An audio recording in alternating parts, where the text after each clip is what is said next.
ఈ program Joyce Meyer Ministries partners మరియు friends ద్వారా స్పాన్సర్ చేయబడింది.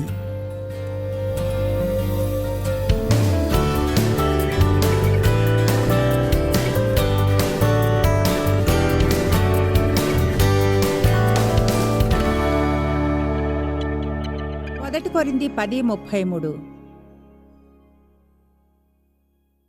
ఈలాగు నేను కూడా, అంటే అపొస్తలుడైన పౌలు, వారి ప్రయోజనమును కోరుచు అంటే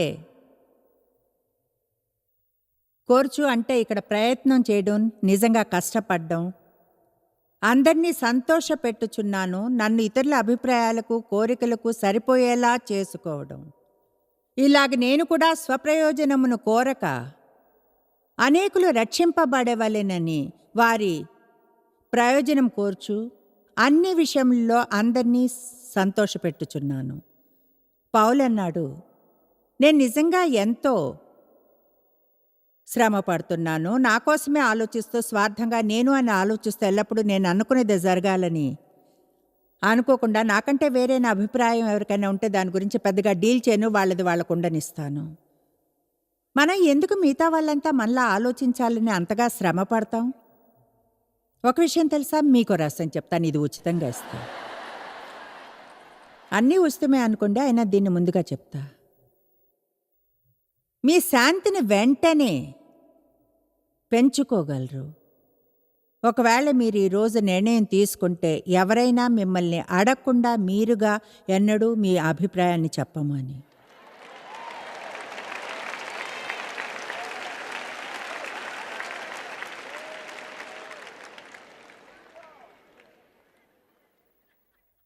అంటే నేను అలానే ఉండేదాన్ని, నేను ఎవరిని సంభాషణలో ఊపిరి కూడా తీసుకొని ఇచ్చేదాన్ని కాదు. నేనే మాట్లాడడం మొదలుపెట్టి ఏమనుకుంటున్నానో చెప్పడం ఆరంభించడానికి, చూడండి నేను బహుశా అనుకుంటా. మనం ఎప్పుడు అర్థం చేసుకుంటాం మనం ఏమనుకుంటామో ఎవరికైనా చెప్పడానికి కావాల్సినంత మనకు తెలియదని? మీ పని మీరు చూసుకుంటే మీ శాంతి పెరుగుతుంది. ఇప్పుడు ప్రజలతో సమాధానంగా ఉండడానికి మరొక విధానం, ఇది కొంచెం పెద్దది. మీకు అసలు నచ్చని వారితో అధిక సమయాన్ని ఏమాత్రం వెచ్చించకండి.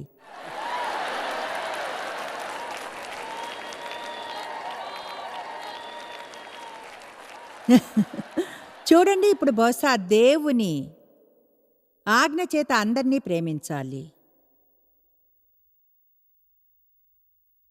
అయితే అందరినీ ఇష్టపడాలన్నది ఏమీ లేదు. అంటే కొంతమందితో పాటు ఉండడానికి కొంతమంది సూట్ అయినట్లుగా, సూట్ కారు, నిజాయితీగా. నాకు తెలిసిన కొంతమంది ఉన్నారు, వారితో నేను ఒక్క పూట లంచ్ కూడా చేయడం అవసరం అనిపించని వారు. అయితే వారికి సమస్యగానే ఉందని తెలిస్తే సహాయం చేస్తా, పరిష్కరిస్తాను, హెల్ప్ చేయడానికి త్యాగం చేస్తా, వారి కోసం ప్రార్థిస్తాను. అయితే కలిసి ఎక్కువ సమయం గడిపేంత మంచి సంబంధం మా మధ్య ఉండదు. మీరు అందరికీ బెస్ట్ ఫ్రెండ్లా ఉండక్కర్లేదు. ఈ విధానంలో బైబిలు సామెతల్లో చెప్తుంది, మీ కాలుని ఎక్కువగా పక్కింటిలో ఉంచకండి.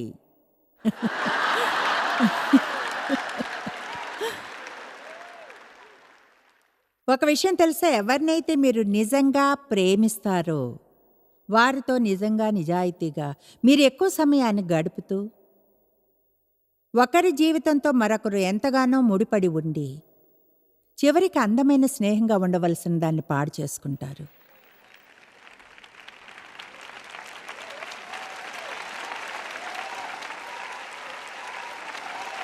అందరిని గురించి అన్నీ మీరు తెలుసుకోనవసరం లేదు.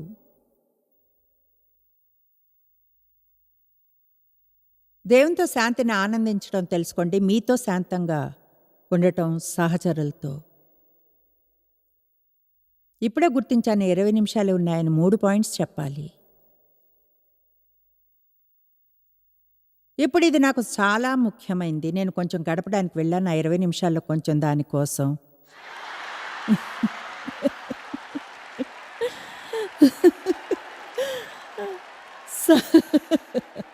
సహాయం చెయ్యి యేసు.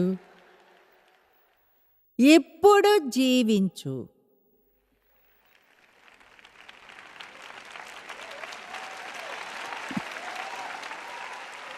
యేసు తనని ఇలా పిలుచుకోవడానికి ఒక కారణం ఉంది. ఉన్నవాడను, ఉండే కాదు, ఉంటాను కాదు, కానీ ఉన్నవాడను. మనలోని ఎవరికైనా ఉన్న గొప్ప వరం ఏమిటంటే మనకున్న ఇప్పటి ఈ నిమిషమే. దేవుడు మనకిచ్చే వరం కూడా అదే. ఇప్పుడు నేనెప్పుడు ఇలాంటి వారిలో ఒకదానిగా ఉండేదాన్ని, ఉన్నాను.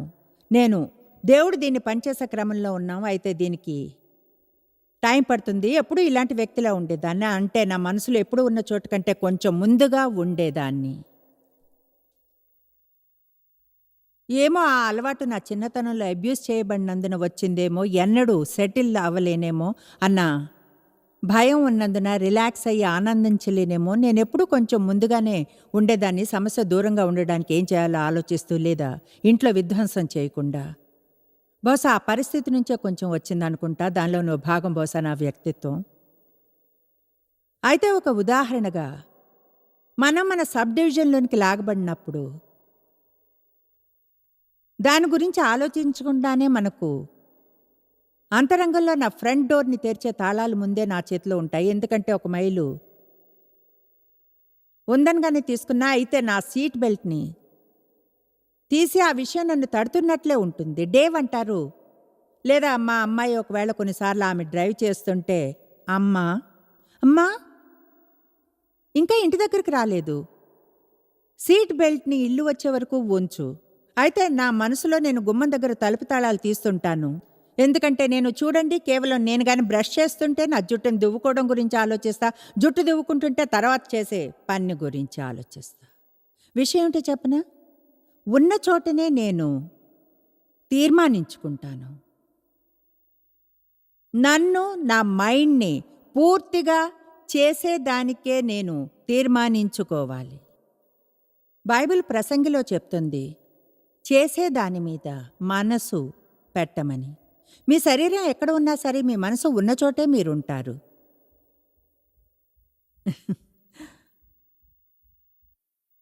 కనుక మీరు కానీ ఉన్న చోటు కంటే ఎల్లప్పుడూ ముందుంటే మీరు చేసేది ఎన్నడూ ఆనందించలేరు. ఎందుకంటే తర్వాత పని చేయాలనే ఆతురత, తర్వాత అక్కడికి చేరినప్పుడు దాన్ని ఆనందించలేరు, ఎందుకంటే ఆ తర్వాత పని కోసం ఆతురత.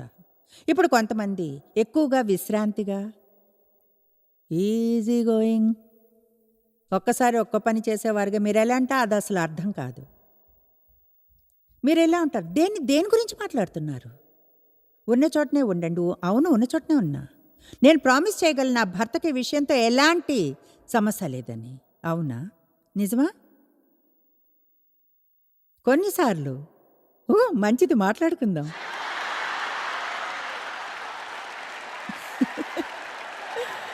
బహుశా డేవ్ సమస్య ఒకటి తెలిసింది.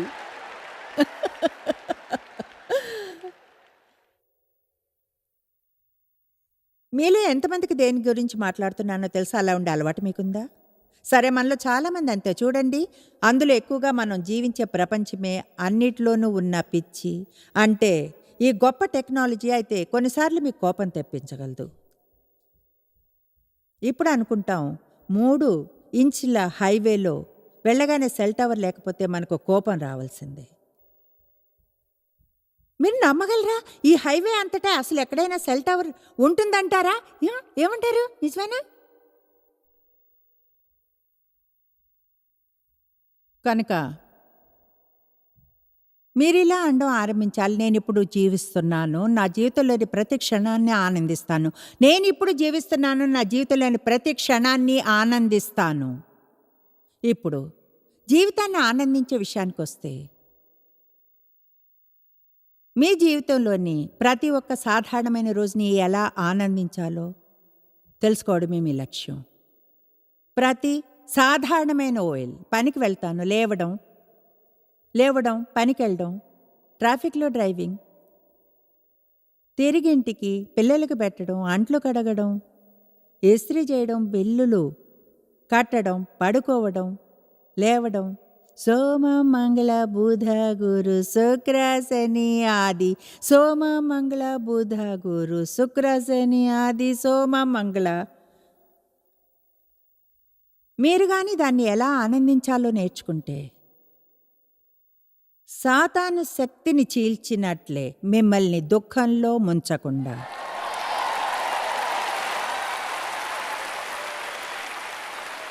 దాన్నెలా పరిష్కరించాలో మీకు చెప్తాను.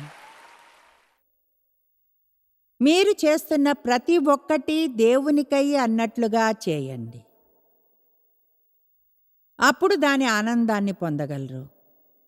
ఎందుకంటే మీరు అది ఆయన కోసం చేస్తున్నారు, ఆయనకు, ఆయన ద్వారా. ప్రతి ఒక్కటి. ఆఫీస్కి జీతం పొందడానికి మాత్రమే వెళ్ళకండి. మీ ఉద్యోగంతో మీరు సంతోషించలేకపోతే వేరే దానికి వెళ్ళండి. మీరు ఆనందించగలిగేది ఏదైనా వెతుక్కోండి. ఎందుకంటే మీరు దాన్ని అసహించుకోవడానికి మీ జీవితంలో ఎక్కువ సమయం వెచ్చిస్తారు కనుక. నాకు ఈ ట్రాఫిక్ అంటే అసహ్యం, ఉద్యోగం అంటే అసహ్యం.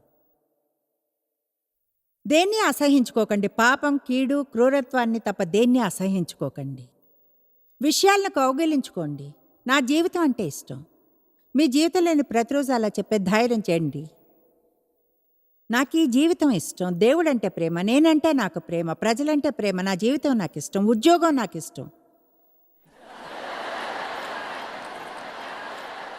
ఇస్త్రీ చేయడం ఇష్టం, అంట్లు తోమడం ఇష్టం. ఏదేమైనా అవన్నీ చేయాల్సిందే కనుక అసహించుకోవడంలో అర్థమే ఉంది. అంటే సీరియస్గా నేను విజేత కంటే ఎక్కువ అంట్లు నేను సంతోషంగా తోమగలను.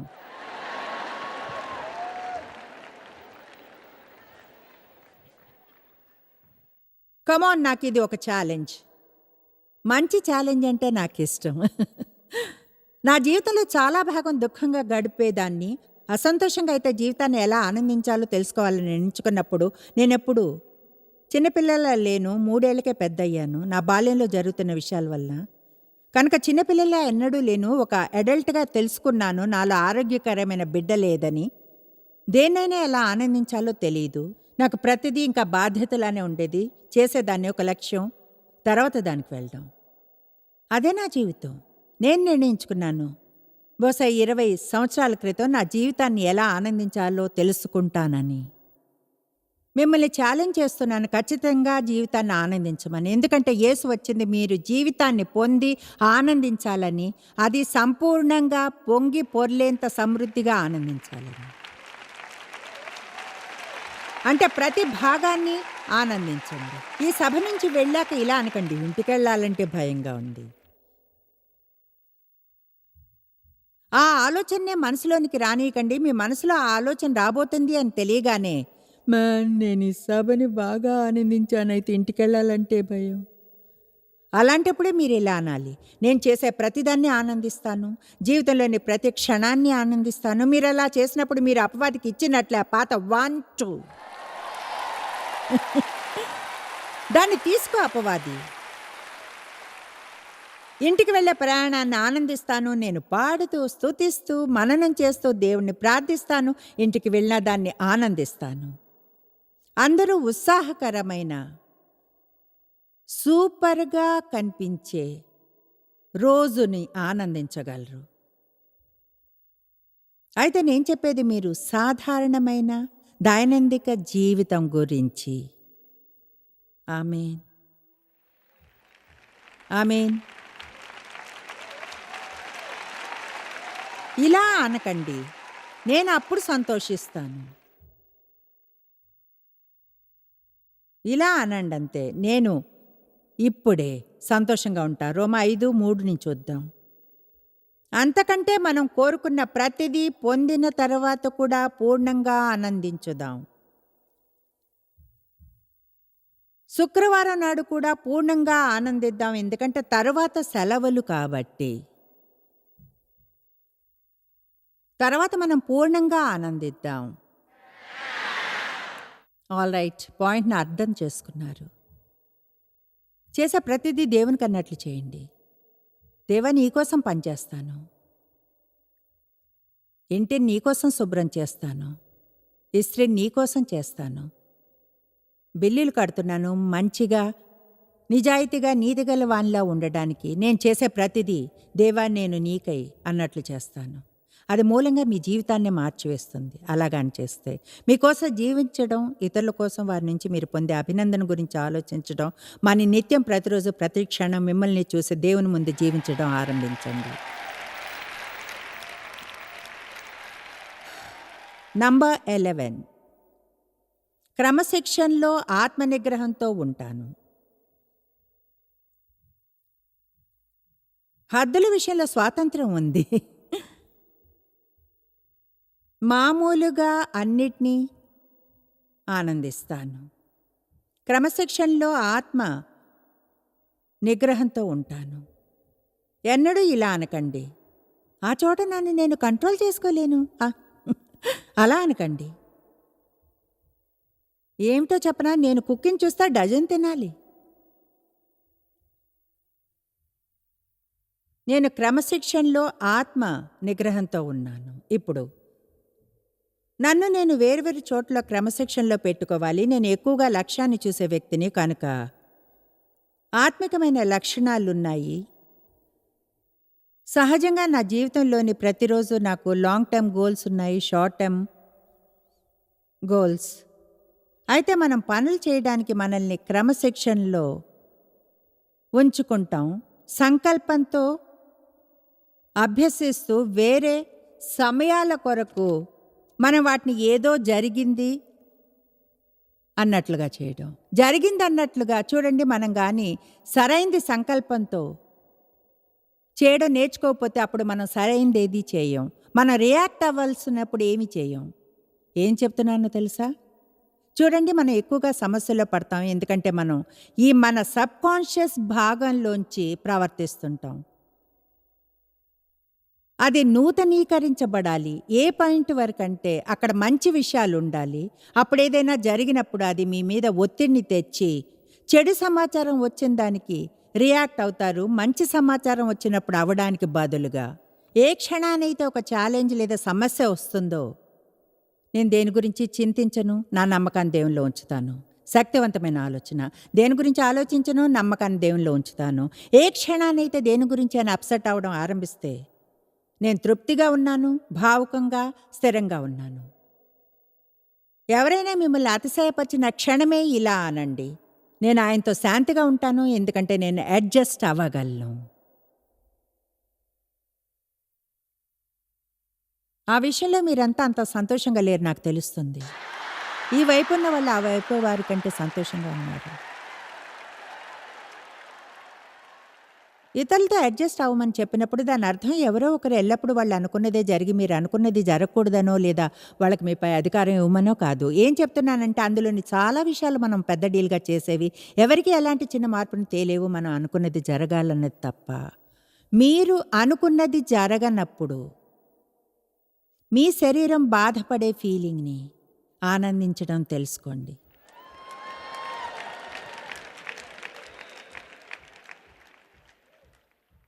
నేనది ఎందుకు ఆనందించగలనో తెలుసా? ఎందుకంటే నేను అలా ఫీల్ అయిన ప్రతిసారి ఇలా అనగలను, ఎదుగుతున్నాను, ఓహో దేవునికి స్తుతులు, ఎదుగుతున్నాను. అవును, నిజంగా పౌలు ఇలా అన్నప్పుడు తృప్తిగా ఉండడం ఎలానో నేర్చుకున్నాను. కొన్ని సమయాల్లో అతడు తన క్రమశిక్షణలో ఉంచుకున్నాడు. అలా అని మంచిగా అనిపించుకున్న మంచివి చేయడానికి.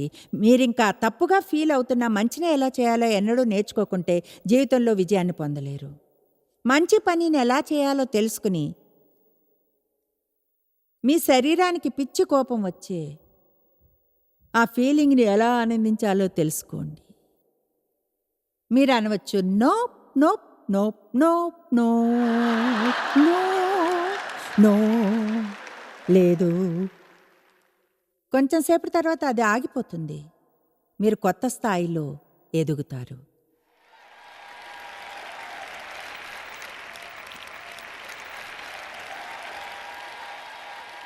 కనుక నా వ్యక్తిగత జీవితంలోకి మిమ్మల్ని కొంచెం రానిస్తా. అంటే నేను చేసేది మీరు చేయాలని అనుకోవడానికి కాదు, కానీ ఇది ఆసక్తికరంగా ఉంటే మీ జీవితంలో దీన్ని జమ చేసుకునే విషయం.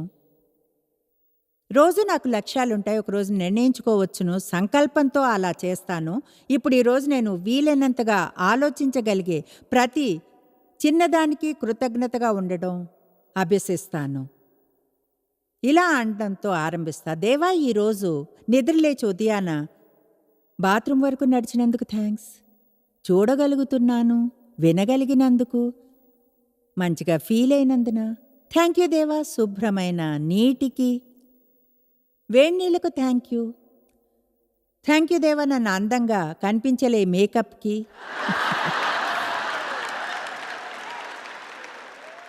కమాన్, థ్యాంక్ యూ దేవా, నా బీరువాలో ఒకటి కంటే ఎక్కువ డ్రెస్సులు ఉన్నందుకు. ప్రపంచం అంతటా ప్రయాణిస్తాను, నిజంగా ప్రజల్ని చూస్తుంటాను, ఒకే ఒక డ్రెస్ ఉన్నవారిని, ఒకే షర్టు, ఒక జత ప్యాంట్లు, ఒకటే. మీకు తెలుసా, కొన్ని చోట్ల పాస్టర్ల వద్ద బైబిల్ కానీ బైబిల్ డిక్షనరీ కానీ ఉండవు. వాళ్ళకున్నదంతా ఒంటి మీద ఉన్న ఒక జత బట్టలు మాత్రమే. అయితే వాళ్ళలో చాలామందికి, మనలో చాలామంది కంటే మంచి వైఖరులు ఉన్నాయి. కృతజ్ఞతగా ఉండగలిగే సామర్థ్యాన్ని కోల్పోయినప్పుడు విచారకరమైన రోజు అది. మీరు ఈ పనులు చేసేలా మిమ్మల్ని క్రమశిక్షణలో ఉంచుకోగలరు. నేను అలా చేసినప్పుడు కృతజ్ఞతగా ఉండడాన్ని అభ్యసిస్తున్నాను. కనుక అప్పుడు నన్నేదైనా కలతపరిచేది జరిగినా అప్పుడు నేనెంత కృతజ్ఞతగా ఉన్నానో గుర్తు తెచ్చుకోవడం ఈజీ అవుతుంది, నా జీవితంలో పొందిన అన్ని మంచి విషయాల వలన అభ్యసించినందున.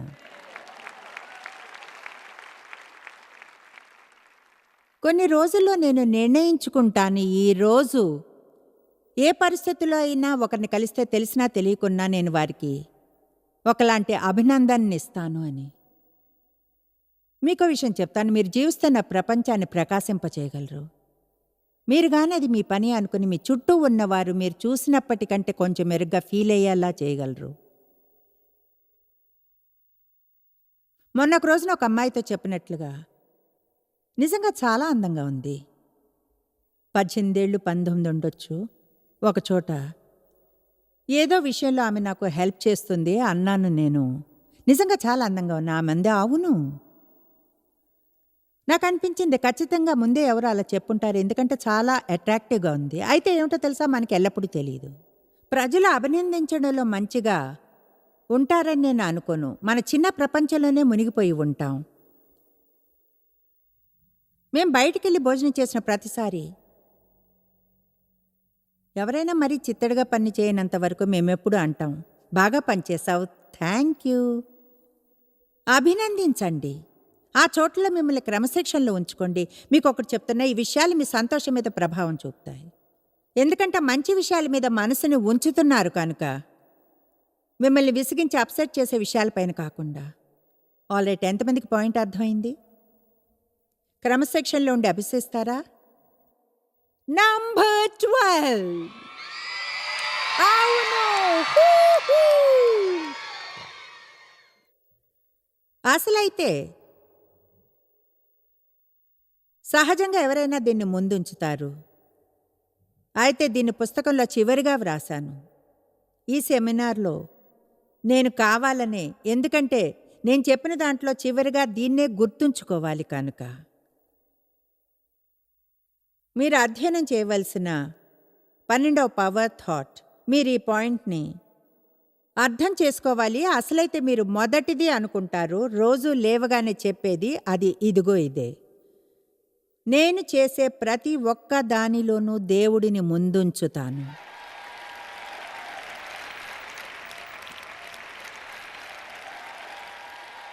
నా ఆలోచనలో దేవుడు ముందుంటాడు. నా సంభాషణల్లో, నా సమయంలో, నా డబ్బులో, చేసుకునే ప్రతి నిర్ణయంలోనూ. అన్నిటికంటే ముందు నేను దేవుడిని వెతుకుతాను. నేను పొందాలి అనుకునేవన్నీ ఆయనే సమకూరుస్తాడు. రోమా 11వ అధ్యాయం 36వ వచనం. ఈరోజు మన ముగింపు వాక్యం అవుతుంది. నాకు అక్షరాల ఇదంటే చాలా ఇష్టం. ఆయన మూలమునను, ఆయన ద్వారాను, ఆయన నిమిత్తమును సమస్తము కలిగియున్నవి. ఆయన మూలమునను, సమస్తము ఆయనలో కేంద్రీకరించి ఆయనలోనే అంతమవును. యుగముల వరకు ఆయనకు మహిమ కలుగునుగాక.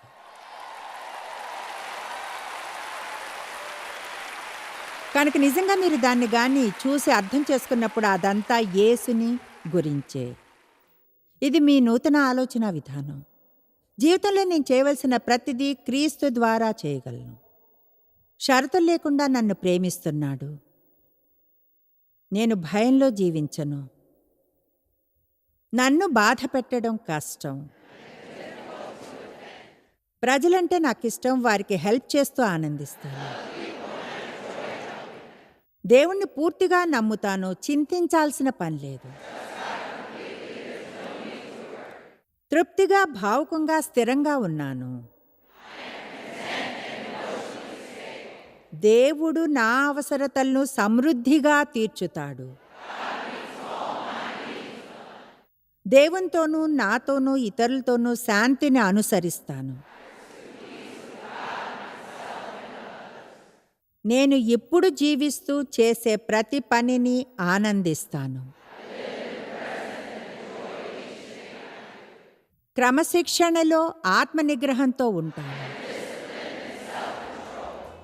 నా జీవితంలో ముందుగా దేవుణ్ణే ఉంచుతాను. ఆమేన్.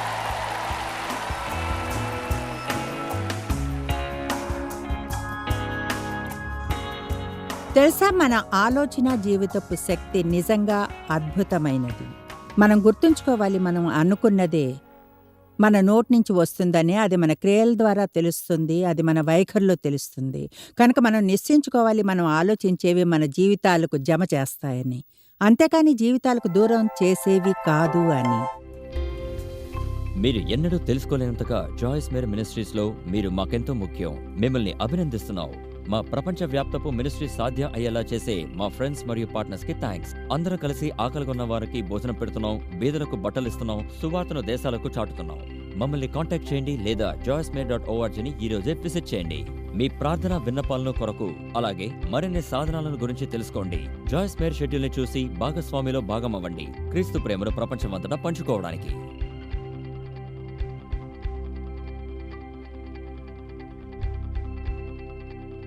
ఈ program Joyce Meyer Ministries partners మరియు ఫ్రెండ్స్ ద్వారా స్పాన్సర్ చేయబడింది.